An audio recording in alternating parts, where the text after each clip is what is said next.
venho sem demora, conserva o que tens, para que ninguém tome a tua coroa. Vou repetir novamente o texto. Venho sem demora, conserva o que tens, para que ninguém tome a tua coroa. Quantos podem repetir esse texto novamente? Todos juntos. Venho sem demora, guarda o que tens, para que ninguém tome a tua coroa. Fecha teus olhos, Senhor, nós louvamos, nós glorificamos, Senhor, e te enaltecemos pela tua rica palavra. A tua palavra, Senhor, é como fogo que queima palha e como martelo que esmiuça a penha, Senhor. A tua palavra é eterna, Senhor, e o Senhor colocou a sua palavra no alto retiro. E nesta noite eu lhe peço, Senhor, que a tua palavra, Senhor, produza o fruto para a qual está sendo enviada, e que seu povo seja contagiado, renovado e avivado pela tua palavra, Senhor. E quem sabe nesta noite retornaremos ao altar da palavra, Senhor, e o teu nome será de maneira engrandecido na nossa vida, em nome de Jesus. Os meus irmãos podemos assentar para a glória e honra do nome de Jesus. Bem, meus amados irmãos, o livro de Apocalipse, ele é um livro escrito por João, irmão de Tiago, filho de Zebedeu, juntamente com a sua mãe, conhecida historicamente como Salomé. A história vai dizer que Deus chama este homem ao apostolado, e quando esse homem, tornando-se um servo do Senhor, e através de grandes perseguições, muitos apóstolos foram mortos por causa da palavra.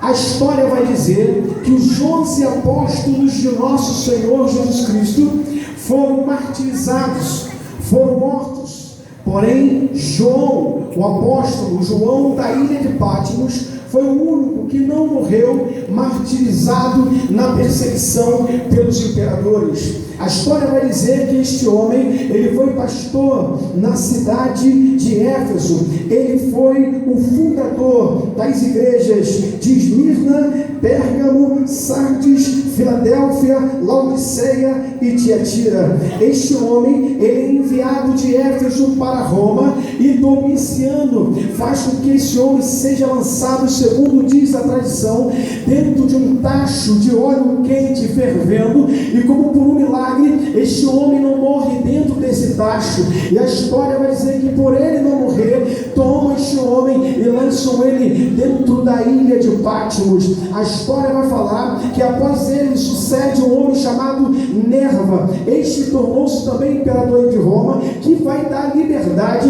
a este homem chamado João, o apóstolo. E o que me chama a atenção é que na ilha de Patmos, Deus vai mostrar coisas maravilhosas a João. Deus vai mostrar 7 olhos de Deus, vai mostrar 7 cartas, 7 trombetas. A história vai falar que vai mostrar 7 espíritos que rondam em volta de toda a terra e são chamados de Espírito de Deus. O número 7 no livro de Apocalipse é mostrado de maneira grandiosa. Mas uma das coisas que me chama muita atenção é o livro que está no capítulo 5 do livro do Apocalipse. Diz a Bíblia que aquele livro, ele possui selos, ele está selado por dentro e por fora, é escrito, e não há ninguém que possa abrir nem desatar os selos que estão ali naquele livro. Diz a palavra que não havia ninguém no céu, nem na terra, nem debaixo da terra, que poderia desatar os 7 selos, e nem no amado irmão abrir o livro. Diz a palavra que João, ele começa a chorar na eternidade,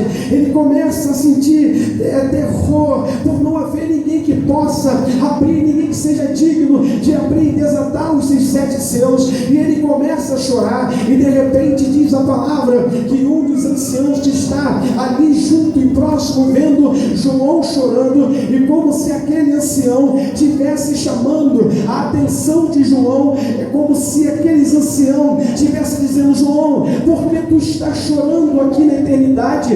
Aqui no céu não é lugar de chorar. Ele era o único homem que chorou no céu. O céu não é lugar de chorar. E aquele ancião vai dizer: por que tu estás chorando, João, este lugar não é lugar para ninguém chorar. Sabe por quê? Eis aí o leão da tribo de Judá, a raiz de Davi que venceu. Ele abrirá os seus 7 selos e desatará e fará com que esse livro seja aberto. Ouça bem o que eu vou dizer para você aqui nessa noite. Naquele momento, João ele pensou o seguinte: eu vou virar e vou ver esta grande visão, eu vou ver o leão da tribo de Judá, eu vou ver a grande face desse leão. Quem não gostaria de ver a face do leão? Mas quando ele vira e olha para Cristo, ele não vê o leão. Sabe quem ele vê? Ele vê o cordeiro, como aquele que foi morto, mas que vive eternamente. Ele viu Jesus Cristo, o cordeiro, que um dia ele mesmo disse: eis aí o cordeiro que tira o pecado do mundo. Ele viu Jesus Cristo. Os santos, quando olham para Jesus, vê leão. O arcanjo, quando olha para Jesus, vê leão. Os querubins, quando olham para Jesus, vê leão. Os serafins, quando olham para Cristo, vê o leão da tribo de Judá. Mas quando nós, homens de Deus e mulheres de Deus, jovens do Senhor, olha para Cristo, vê o cordeiro que foi morto, mas que vive e perdoou os meus pecados, para adorá-lo e bendizê-lo, porque ele é Senhor dos senhores, Rei dos reis e leão da tribo de Judá. É a Bíblia que diz. E a Bíblia vai dizer, meus amados irmãos, que o Senhor, do capítulo 2 ao capítulo 3, Deus ele vai fazer com que 7 cartas sejam enviadas às igrejas da Ásia. 7 cartas são enviadas, e os estudiosos eles vão dizer que aquelas 7 cartas eram 7 cartas proféticas, e elas não só apenas diriam a respeito do futuro, mas ela também diria a respeito do presente. Por quê? Porque a igreja estava passando por grandes perseguições. Os imperadores matavam os crentes, perseguiam os servos do Senhor. Por isso que o tema desta palavra nesta noite é perseverança. Guarda o que tens, para que ninguém tome a tua coroa. Ouça bem o que eu vou te dizer para você. Eles dizem que aquela carta era uma carta também presente, porque as igrejas, elas eram literais. Aquelas igrejas existiam na Ásia, então era uma carta literal. Aquilo estava prestes a acontecer, e a perseguição à igreja de Cristo ia ser muito ferrenha. A igreja ia sofrer por causa da perseguição, e aqueles irmãos, eles não podiam perder a coroa. Eles tinham que permanecer firmes e inabaláveis, porque eles eram a igreja de nosso Senhor e Salvador Jesus Cristo. Mas só que aquela carta, ela tinha também uma visão futurística. Por que uma visão futurística? Porque eles dizem que cada carta escrita representava uma época da igreja, e isso nós podemos constatar através da história da igreja, através das provas que a igreja passaram. A primeira carta escrita, a igreja de Éfeso, ela retrata da igreja apostólica, a igreja dos apóstolos de nosso Senhor e Salvador Jesus Cristo, o primeiro século. A segunda carta, a carta de Esmirna, ela representa a igreja perseguida, a igreja que foi provada do século II ao século III pelos imperadores. E a terceira carta, ela representa, conhecida como a carta de Pérgamo, representa a igreja sob o favor do imperador, porque Constantino, quando ele conquista o império de Roma, ele traz a paz, uma aparente paz, e a igreja se une ao Estado, e com isso a igreja vai começar a se corromper. Esta igreja é conhecida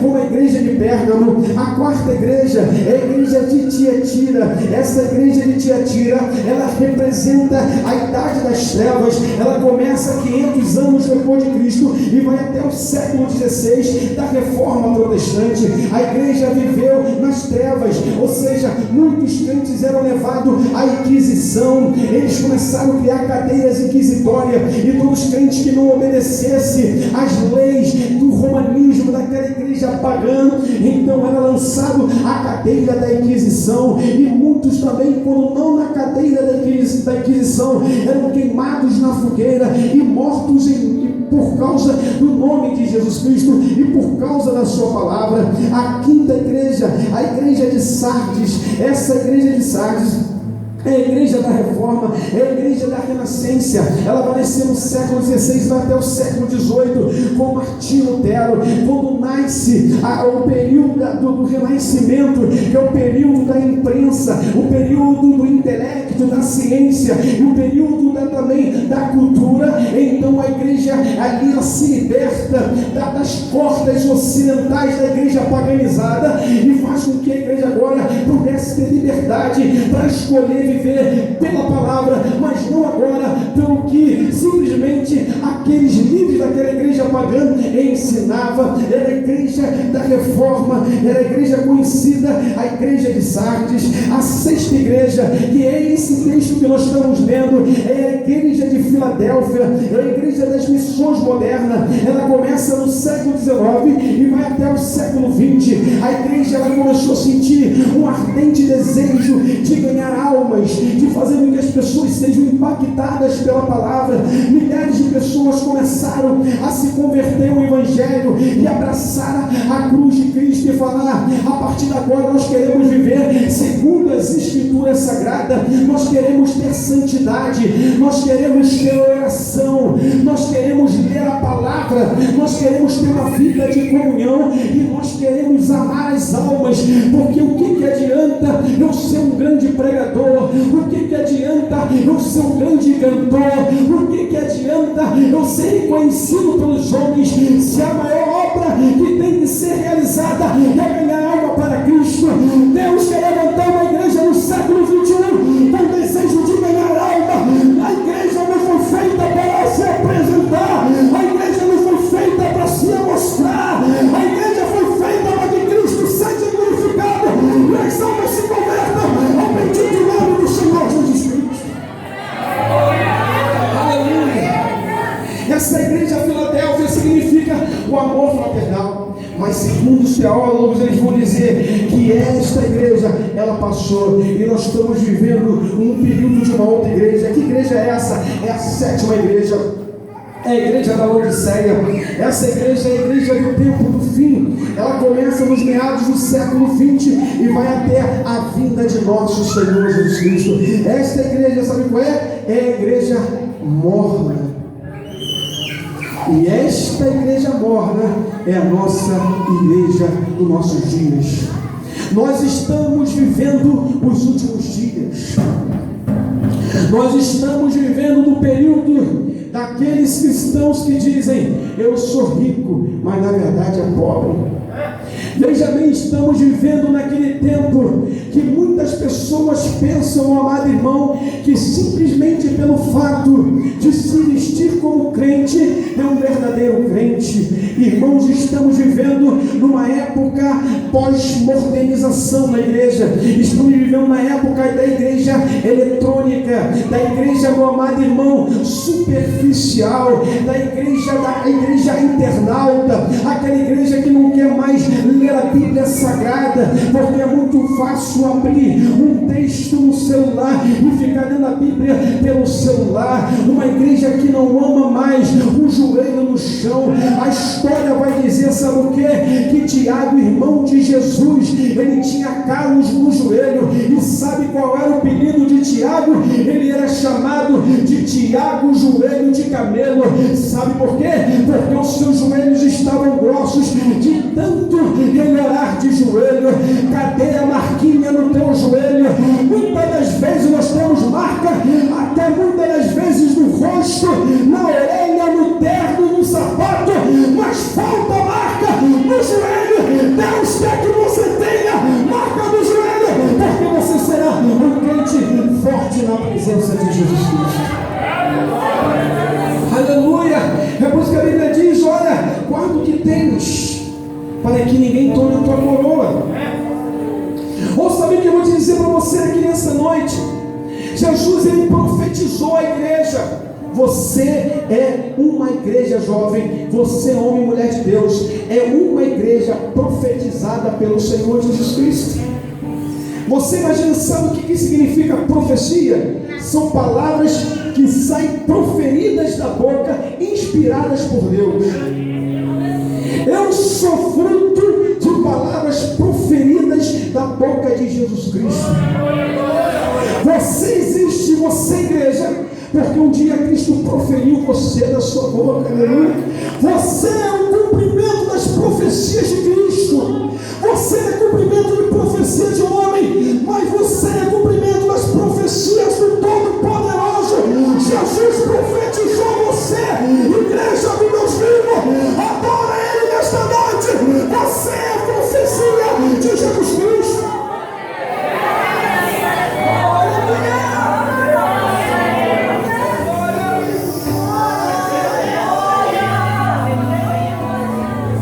Olha só o que eu vou dizer a você.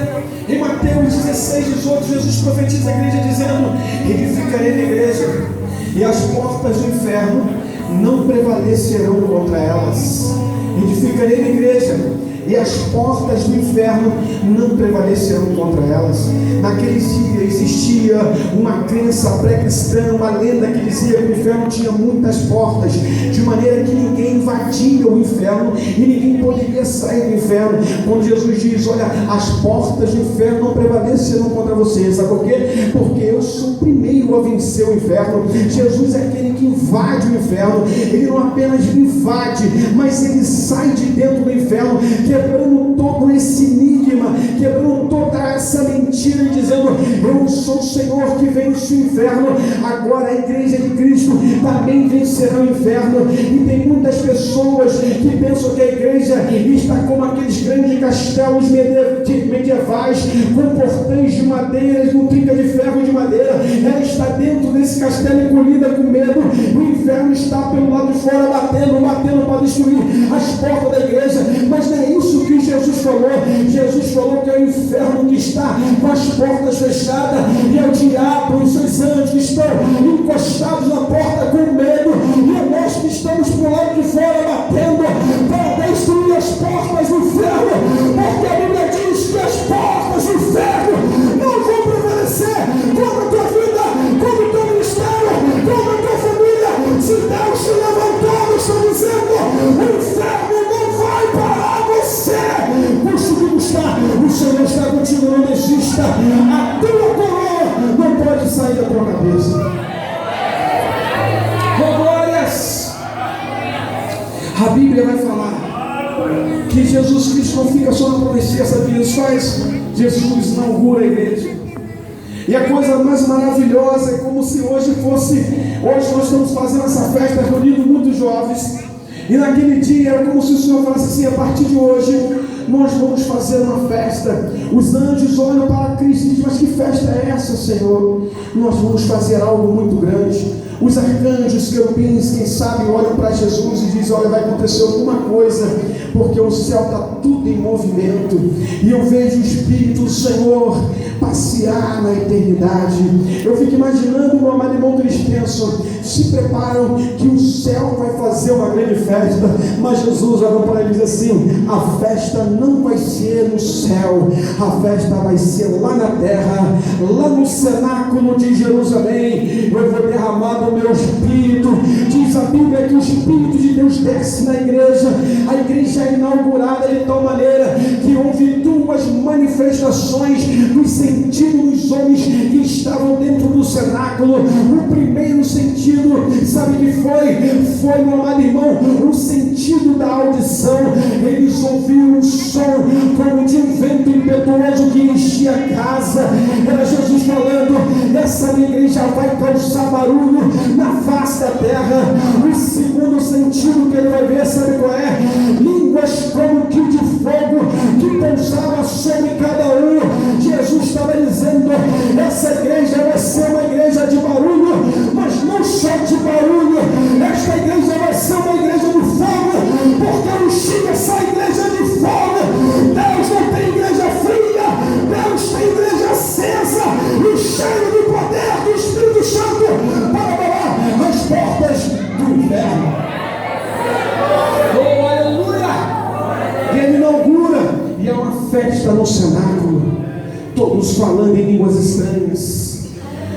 pessoas que estavam na cidade ouviram falar na sua própria língua.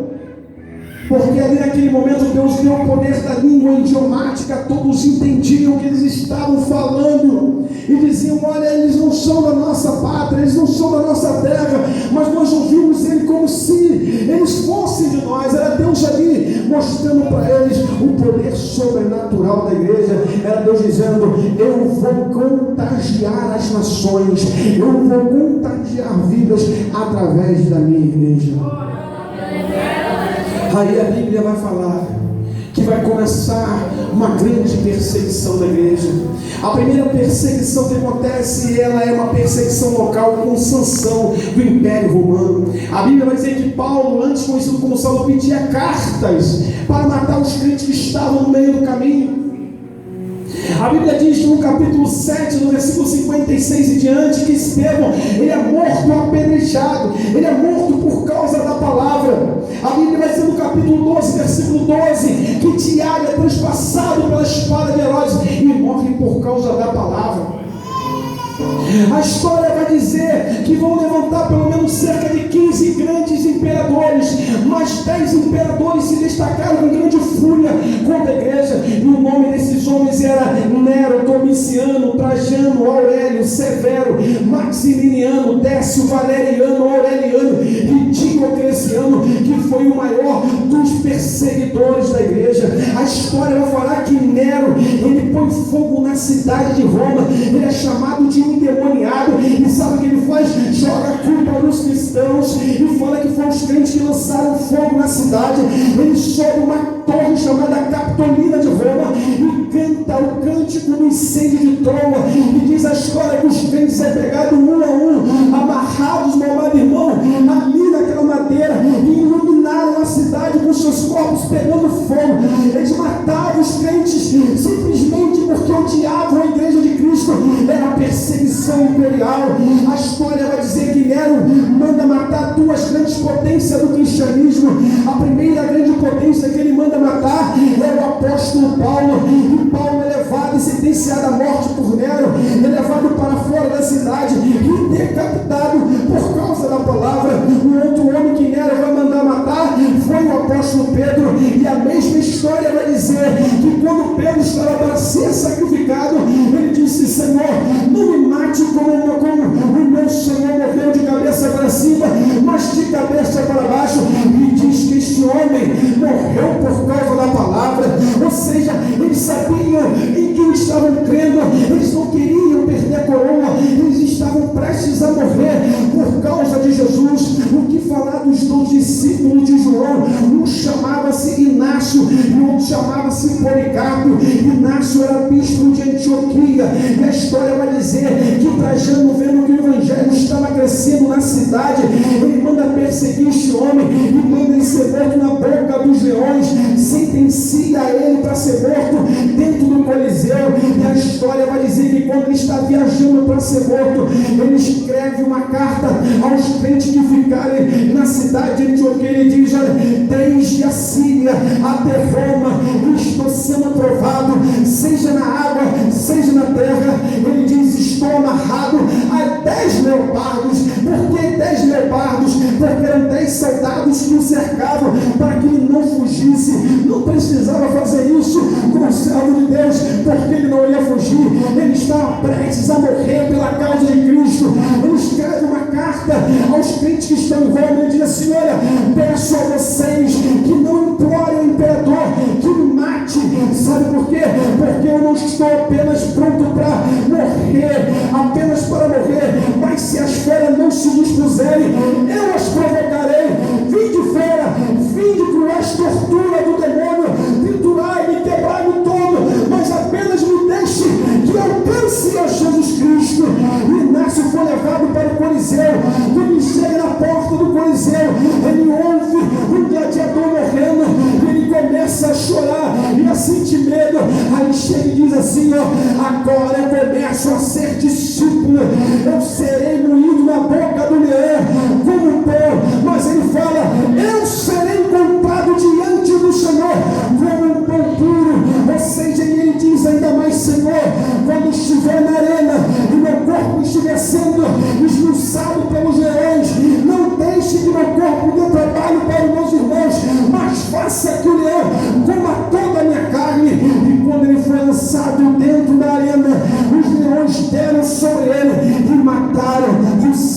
Senhor, mas ele não desistiu, porque ele sabia: a minha coroa eu não vou perder. Eu posso morrer aqui, mas lá no céu eu vou me encontrar com Jesus Cristo. E sabe quem foi outro homem? Policarpo.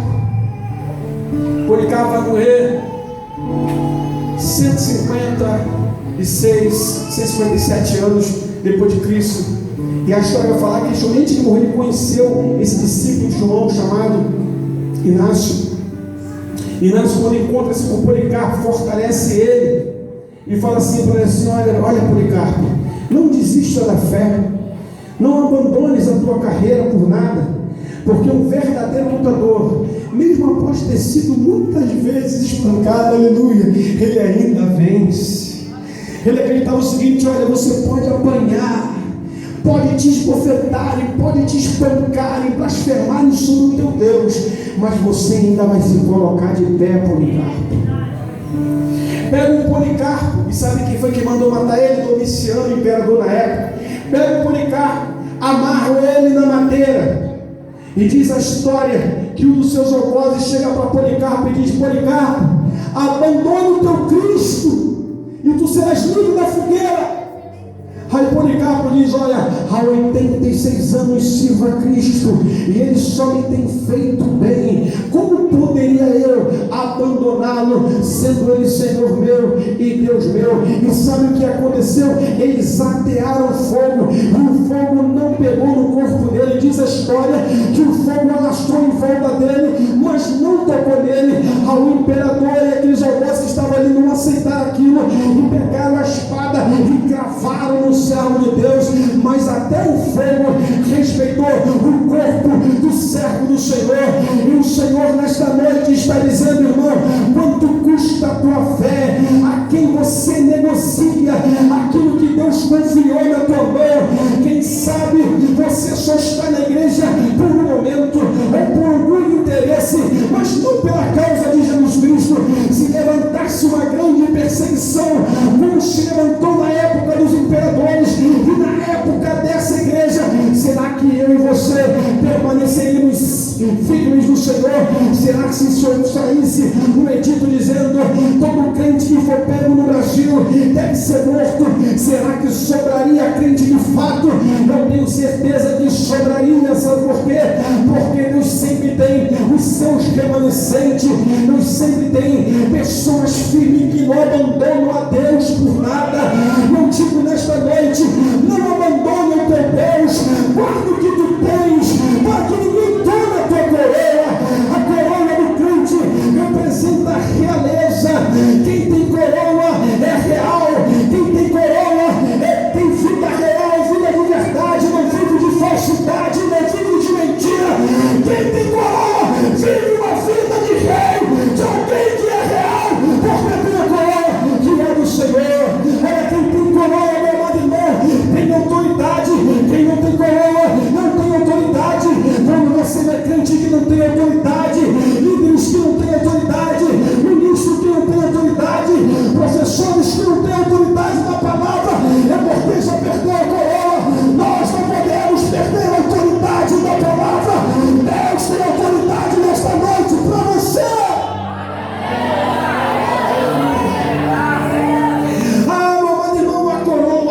Fala de governo. Eu estava dizendo ali, igreja, ela vai governar. Olha aqui, Jesus Cristo no capítulo 18, ele falou para o apóstolo Pedro, após o versículo 18, ele vai dizer: olha, eis que vos dou a chave do céu, e tudo que vós ligares na terra será ligado no céu. Sabe o que está dizendo? A igreja, ela vai governar. A igreja, ela tem autoridade, ela vai governar. Tudo está na mão da igreja. Uma igreja que ora, uma igreja temente, uma igreja que santifica, uma igreja que se cuida, é uma igreja, meu amado irmão, que ela ora e Deus assina embaixo.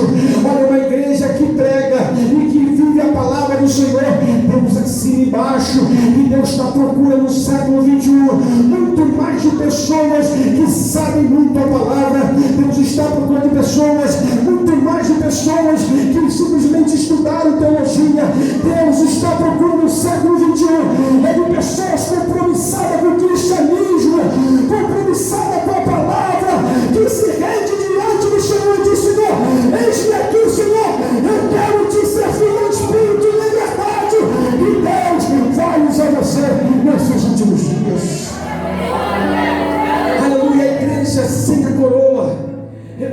uma igreja no calabouço.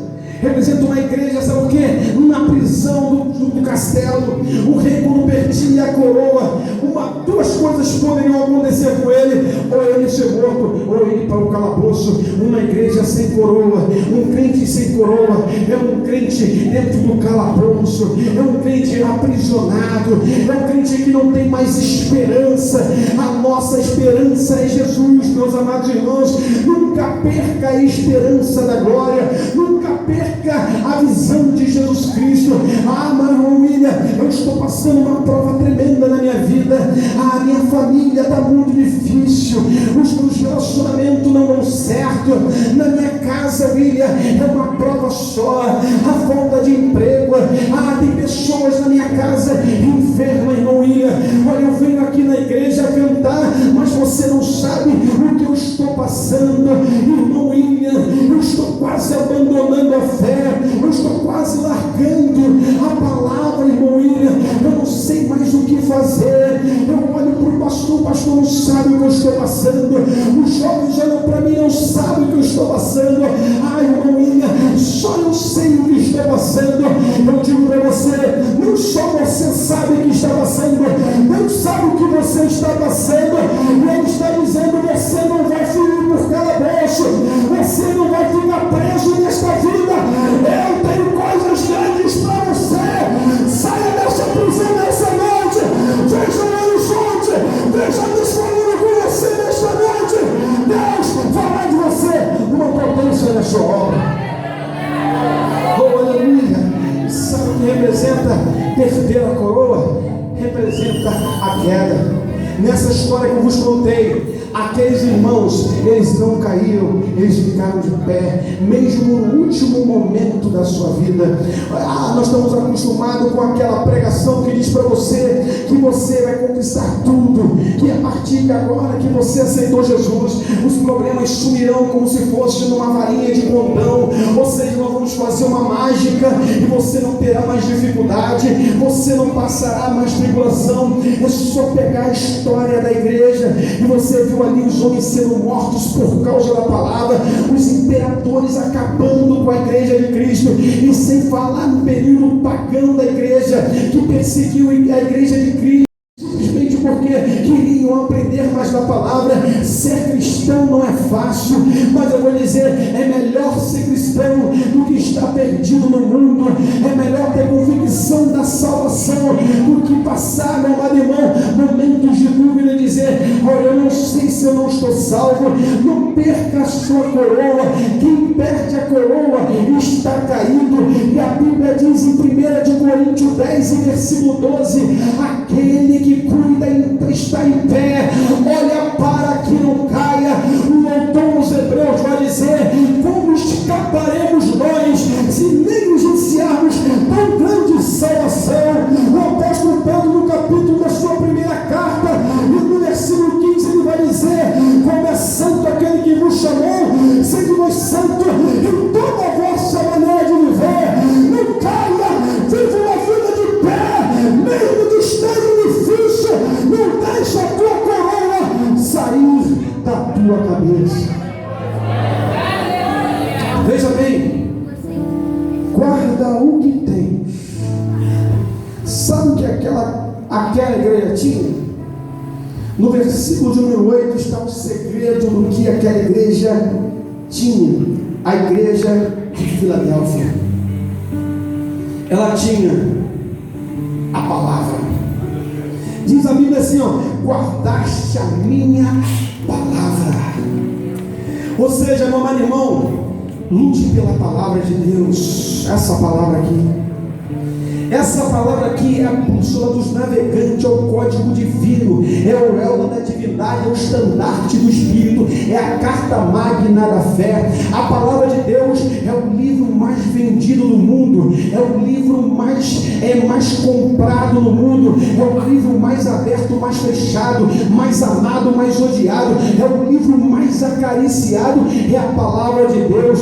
A história vai falar que Domiciano, o 10º grande imperador, queima milhares de pergaminhos da palavra de Deus em praça pública, querendo acabar com a palavra de Deus. A história vai falar que no período de João Wycliffe, no século XIV, vai dizer que se algum crente fosse pego com pedaços da Bíblia Sagrada, esse texto era costurado e o indivíduo era queimado vivo com textos da Bíblia no corpo. Ou seja, era no alemão difícil. No período da Renascença, no século XVI, sabe que a história vai dizer? Quando aparece a imprensa, o primeiro livro a ser lançado em larga escala, sabe qual foi? Foi a Bíblia. Por que a Bíblia? A Bíblia é o livro dos livros e não tem a palavra. Aquela igreja era uma igreja que não negava a palavra. Eles tinham a palavra e quem tem a palavra vence, porque a palavra está na vida de quem ama a palavra. E para nós terminarmos, a Bíblia vai dizer que eles tinham, sabe qual outra coisa? Eles tinham o nome. Olha o que diz a Bíblia: e não negaste o nome. Primeiro eles tinham só a Escritura, agora eles têm o só Cristo. Sabe o que é? O somente Cristo.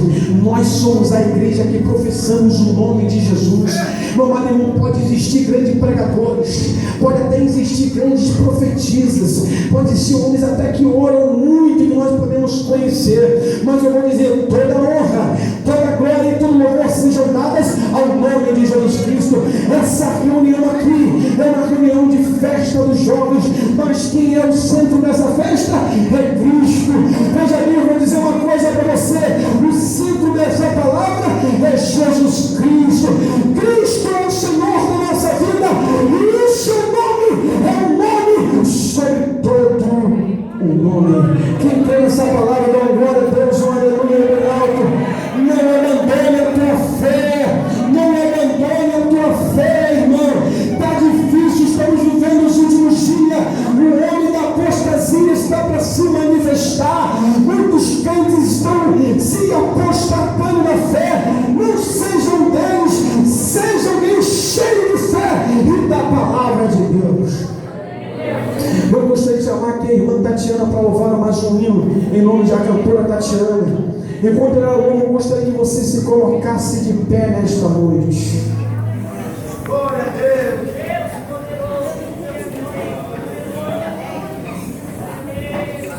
Guarda o que tens, para que ninguém tome a tua coroa. Não perca a autoridade que Deus te deu. Não perca a realeza que Deus te deu. Fecha teus olhos em nome de Jesus e adora o nome do Senhor.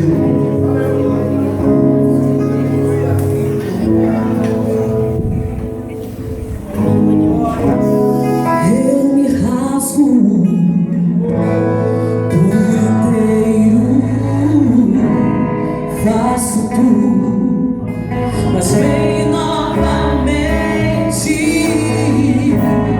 Eu mergulho na mirra ardente, mas peço que tua presença aumente.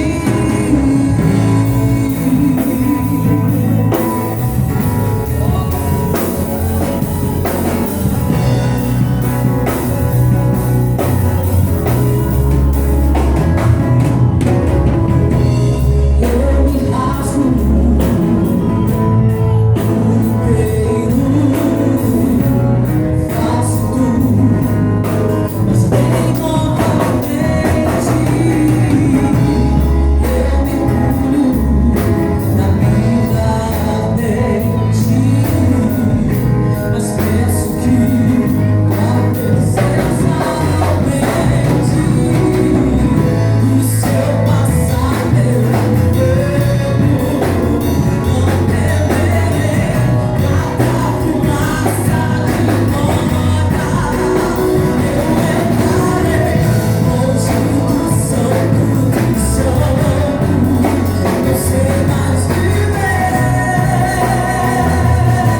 Senhor, e que tu venhas tomar com grande poder, que tu venha levantar aqui, Senhor, pregadores, missionários, Senhor, profetas da tua palavra, profetas que não temem, Senhor, ao nome, mas prega com verdade, Senhor. Ó Senhor dos exércitos, venha levantar uma igreja no século 21 avivada, a igreja do arrebatamento, a igreja, Senhor, que vai ter contigo na eternidade, em nome de Jesus Cristo. Santifica, Senhor, santifica essas moças, santifica esses moços, santifica esses músicos, Senhor. Ó Senhor, nos santifica, santifica esse ministério, ó Espírito Santo, para que quando nós estivermos santificados, Senhor, o Senhor venha fazer grandes coisas no nosso meio. Santifica a tua palavra, Senhor, santifica a tua igreja e não deixe que ela perca a coroa da vida, a coroa de Deus. Sim, Deus, não deixa a tua igreja perder a coroa, em nome de Jesus.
Todos podem adorar a Deus.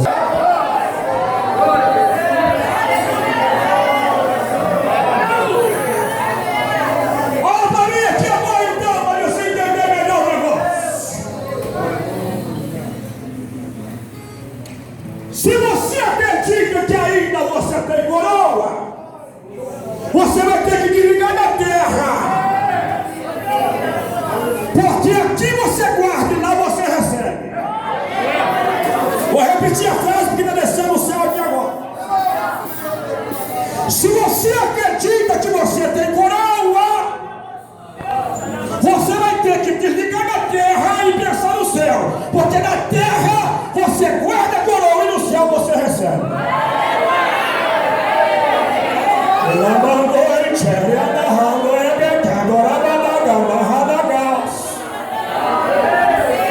Escute o que eu vou dizer a você agora. E quando você desliga da terra, você liga no céu. E quando você liga no céu, você vai dizer: tem coroa para mim, tem coroa para mim, tem coroa para mim, tem coroa para mim, tem coroa para mim.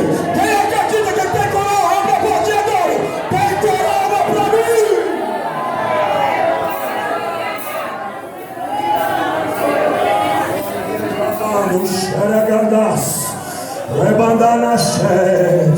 Aqueles que acreditam que ainda tem desafio de da terra estão ligados no céu, aqui na minha direita e na minha esquerda. Então abre a tua boca e comece a adorar a Deus nessa noite. Aquele que já se ligaram da terra, abre a tua boca e comece a adorar a Deus nessa noite. Abre a boca, porque Jeová está mandando. Jeová está mandando. Deixa eu ver aqui na direita. Deixa eu ver a mocidade aqui. Deixa eu ver a mocidade. Deixa eu ver a igreja aqui nessa noite. Deixa eu ver os músicos. Deixa eu ver nessa noite. Abre a boca para adorar.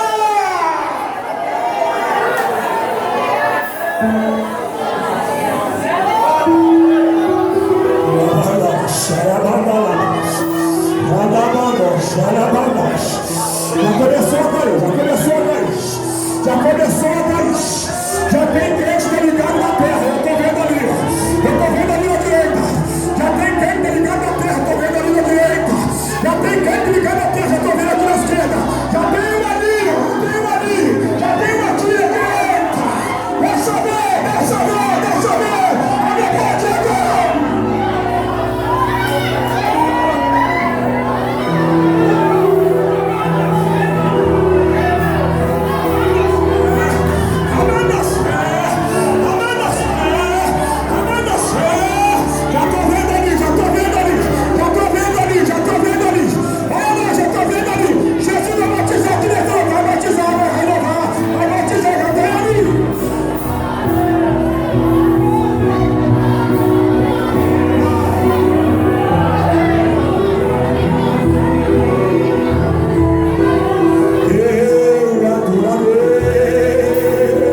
vai segurando.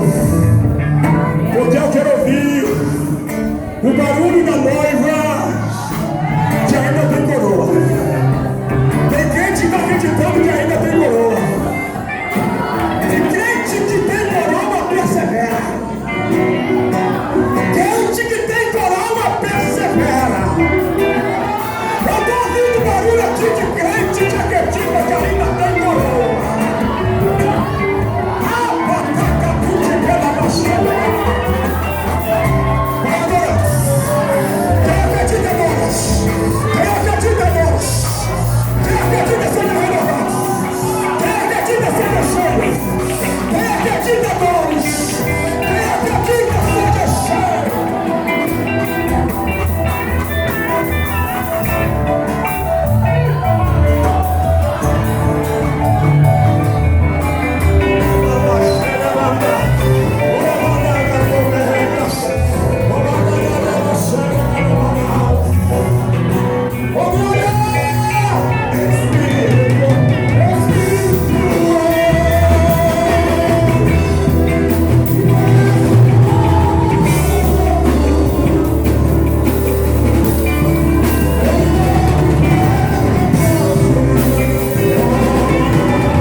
fortes.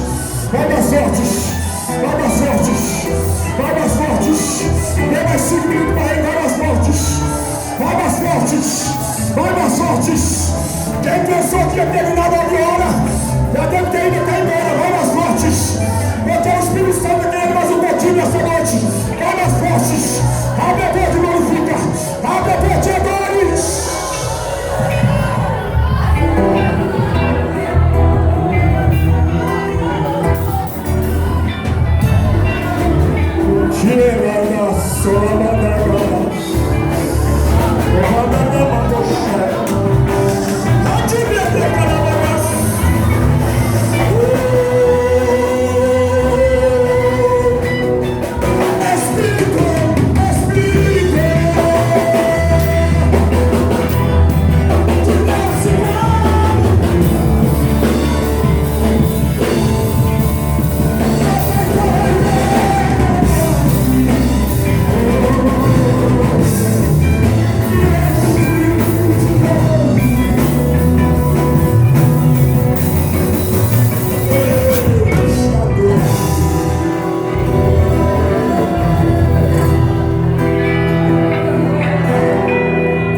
É terrível você ver na carne, irmão, e não entender um culto desse, é terrível.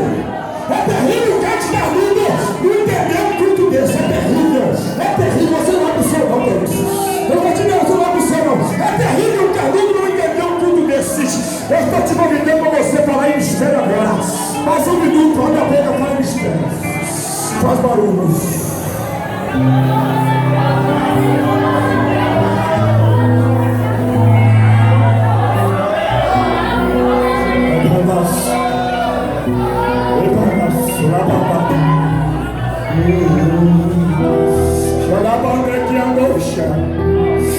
Vive o seu nome desse irmão que está do teu lado.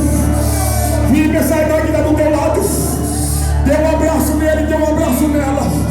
Mas falando em mistério nessa noite. Falando em mistério. Falando em mistério. É coroa.